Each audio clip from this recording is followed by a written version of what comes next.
द्वैत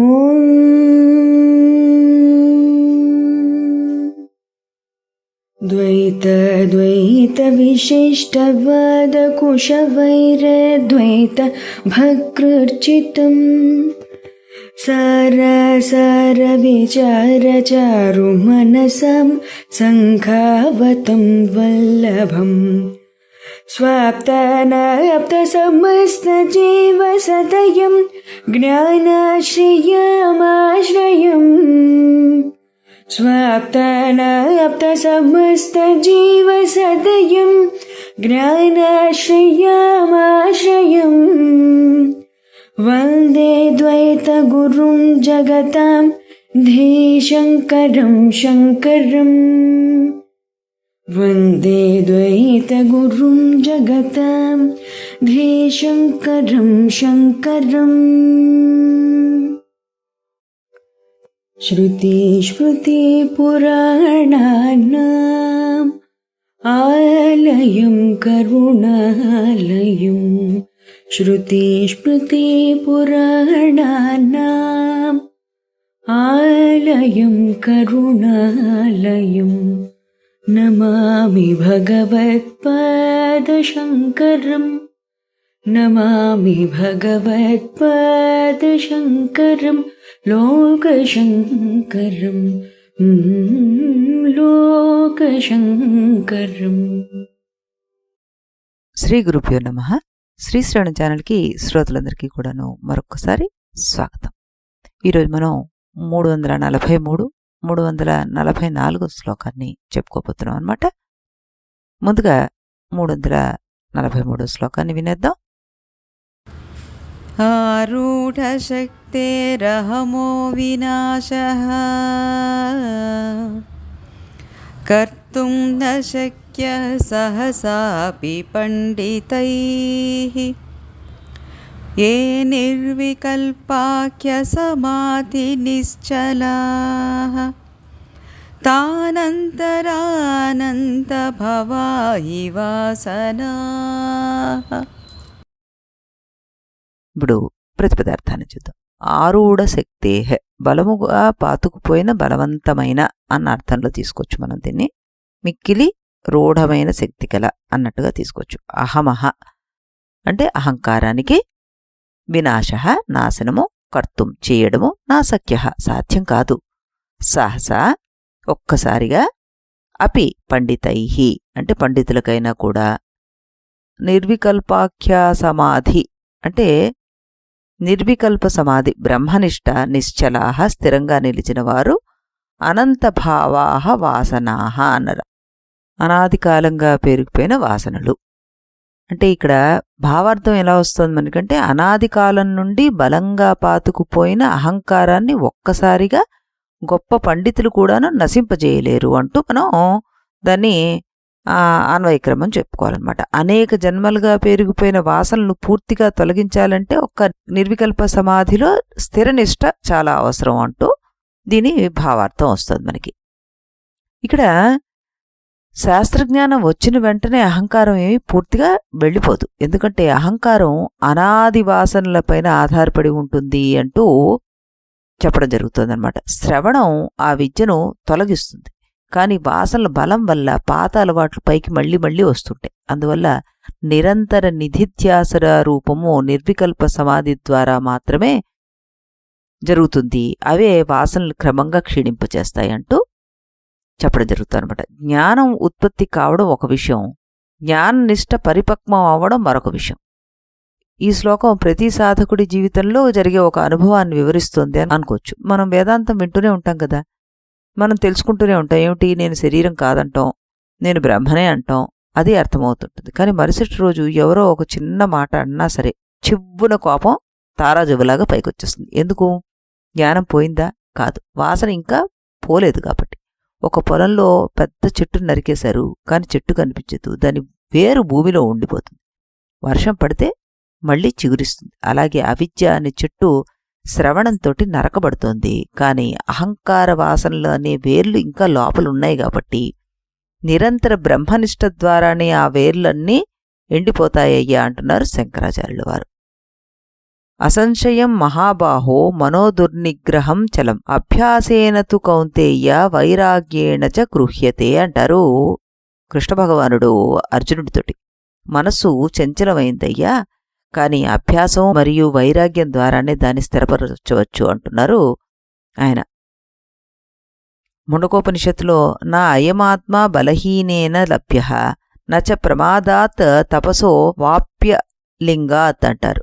ఈ ఆత్మ బలహీనుడికి, అలసత్వం ఉన్నవాడికి లభించదు, దృఢమైన సాధనము అప్రమత్తత అవసరం దానికి అంటూ చెప్పడం జరుగుతుందనమాట ఈ ముండకోపనిషత్తులు మనకి. సహసా నా సఖ్య అనే భావానికి ఈ ఉపనిషత్తు వాక్యమే నిజంగా బలం. యోగ వాసిష్టంలో కూడా మనకి వాసనాక్షయమే మోక్షం అంటారు వశిష్ఠుల వారు. వాసన ఉన్నంతకాలం మనసు తిరుగుతూనే ఉంటుంది. యోగ వాసిష్టంలో మోక్షానికి 3 ప్రధాన సాధనాలు చెప్తారు ఆయన అందులో: తత్వజ్ఞానము, మనోనాశనము, వాసనాక్షయము అంటూ. వివేక చూడమణిలో ఈ శ్లోకంలో కూడాను మనకి అదే సత్యం గోచరిస్తుంటుంది.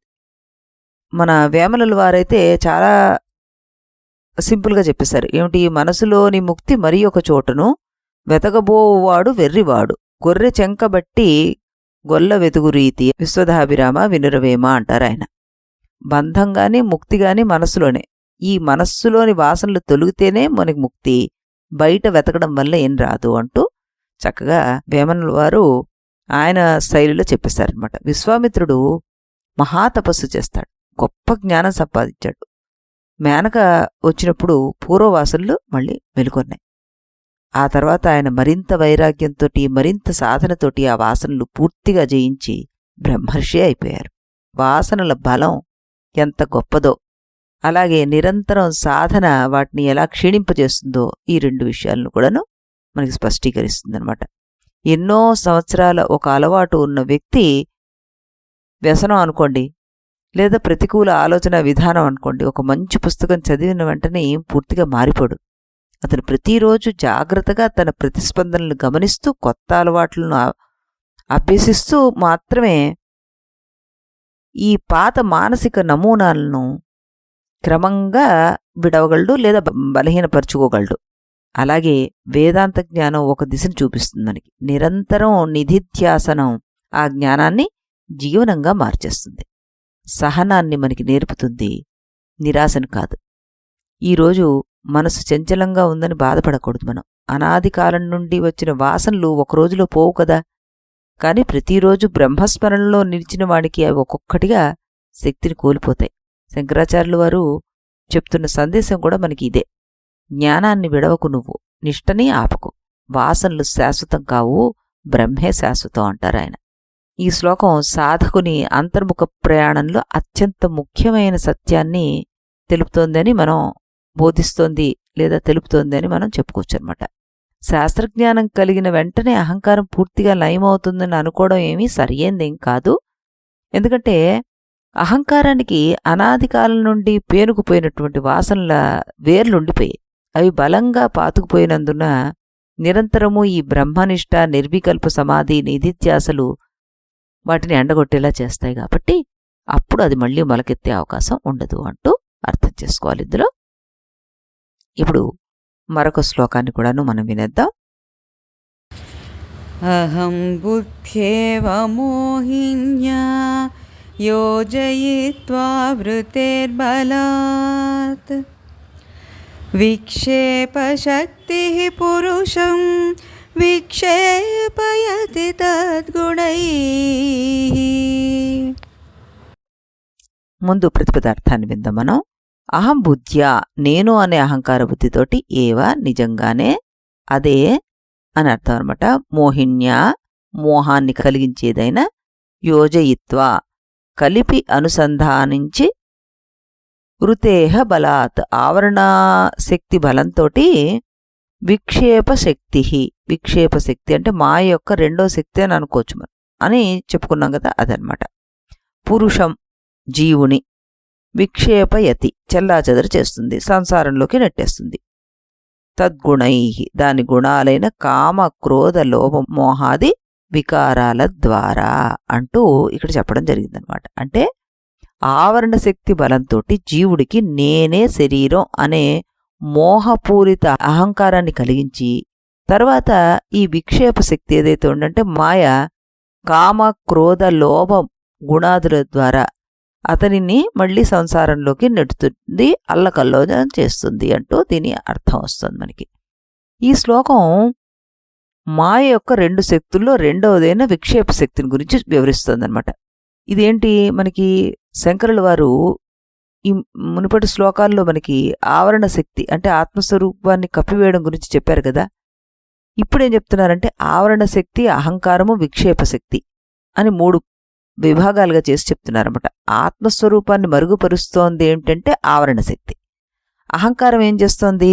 నేనే శరీరం అనే భావాన్ని కలుగజేస్తుంది. విక్షేప శక్తి ఏం చేస్తోంది మనకంటే కామ క్రోధ లోప మోహ మదమాశ్చర్యాల ద్వారా అంటే ఈ మనిషిని సంసారంలోకి నెట్టేస్తోంది. అందువల్ల సంసారం బయట లేదు మనకి, అది గుర్తుపెట్టుకోవాలి మనం. ఆ అవిద్య, అహంకారము, విక్షేపము అనే అంతర్గత ప్రక్రియ వల్లే ఇవి ఏర్పడుతున్నాయి అని మనం తెలుసుకోవాలన్నమాట.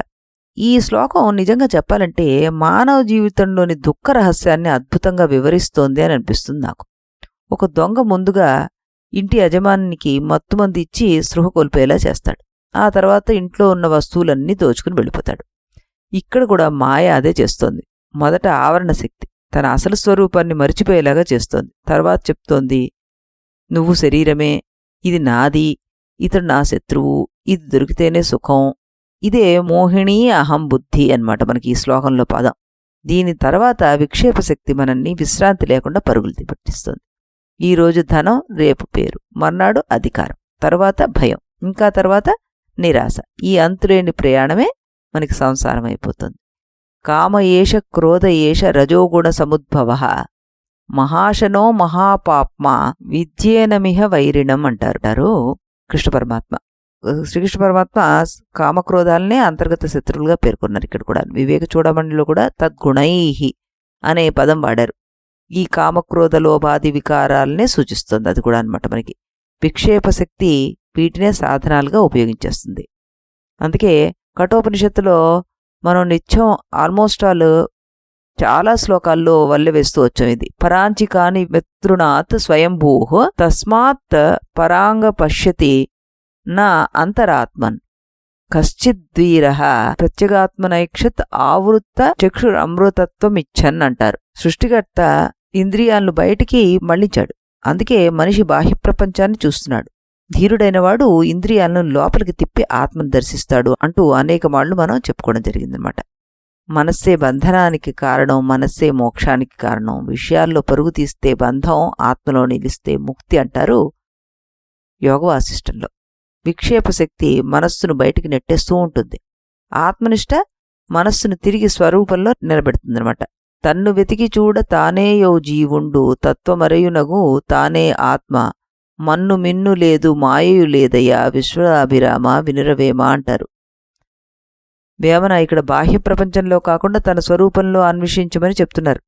విక్షేప శక్తి బయటికి తీసుకెళ్తే జ్ఞానం లోపలికి తీసుకొస్తుంది అంటూ అర్థం చేసుకోవాలి. ఇక్కడ ఒక వ్యక్తి ఉదయం 5 నిమిషాలు మాత్రమే మొబైల్ చూడాలని అనుకుంటాడు. ఓ నోటిఫికేషన్ చూస్తాడు, తర్వాత ఇంకొకటి, తర్వాత వీడియో, తర్వాత వార్తలు. గంట గడిచిపోయింది.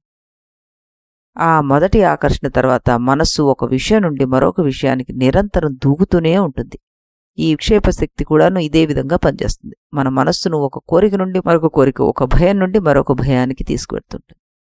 మాయ మనల్ని బలవంతంగా బంధించదు. మొదట మనల్ని మరిచిపోయేలా చేస్తుంది, తర్వాత అహంకారాన్ని ఇచ్చేస్తుంది, ఆ తర్వాత కోరికల్ని కలిగిస్తుంది. చివరికి మనమే బంధానికి కారణమైపోతాం. అందుకే శంకరులు వారు చెప్తున్నారు, అహంకారాన్ని గమనించండి, అది ఉన్న చోట విక్షేపం తప్పదు అంటూ చెప్తున్నారు. అహం అన్నది ఉంటే విక్షేపం తప్పదు. అది లయమైన చోట బ్రహ్మశాంతి స్వయంగా ప్రకాశిస్తుంది అంటున్నారు ఆయన. ఈ శ్లోకం మాయ యొక్క కార్య విధానాన్ని అత్యంత సూక్ష్మంగా మనకి విశ్లేషిస్తోందనిపిస్తుంది. ఆవరణ శక్తి ఆత్మస్వరూపాన్ని కప్పివేసిన తర్వాత నేను శరీరం అనే అహంకారాన్ని సృష్టింపజేస్తుంది. ఆ అహంకారమే విక్షేప శక్తికి ఆధారం అవుతుంది. దాని ద్వారా కామక్రోధ లోపమోహ మదమాశ్చర్యాలు ఉద్భవించి వచ్చి జీవుణ్ణి నిరంతరము సంసారంలో తిప్పేస్తుంటాయి. అందువల్లే బంధనాలకి మూలం ప్రపంచం కాదు, అహంకారంతో కూడిన అవిద్య అని మనం అనేక మార్లు అనేక గ్రంథాల్లో చెప్పుకుంటూ వస్తామన్నమాట. ఇక్కడ చిన్మయానంద వారు ఏం ఇస్తున్నారో ఒక్కసారి చూద్దాం. ఈయన కూడా ఆవరణ శక్తి వల్ల బుద్ధికి సత్యాన్ని గ్రహించే శక్తి నశిస్తుంది కాబట్టి మనసు అలజడికి లోనవుతుంది. బుద్ధి కప్పబడినప్పుడు మనసు ఊహించడం మొదలుపెట్టి కల్పనను సృష్టిస్తుంది. ఈ మాయ మనోబుద్ధులకు సహజమైనది. మనసులో సృష్టించబడిన అనేక అలజడుల వలన వ్యక్తి బాధలకి లోనవుతాడు అంటూ మహానుభావుడు అదే విషయాన్ని చెప్పడం జరిగింది ఇక్కడ. మళ్ళీ మనం రేపు ఇదే సమయానికి ఇదే ఛానల్లో మరో 2 శ్లోకాలతో కలుద్దాం. అంతవరకు సెలవు. इति गुरुवाक्यम् इति गुरुवाक्यं विधि वेदान्तं विदितारकमिति ब्रह्ममु इति गुरुवाक्यं विधि वेदान्तं विदितारकमिति ब्रह्ममु इति मोदलिदि नडुमिदि तुदि తెలిసిన వాడేవాడుగా ఇది మొదలిది నడుమిది తుది తెలిసిన వాడేవాడుగా ఇది గురువాక్యం విధి వేదాంతం విదితారకమితి బ్రహ్మము ఇది గురువాక్యం.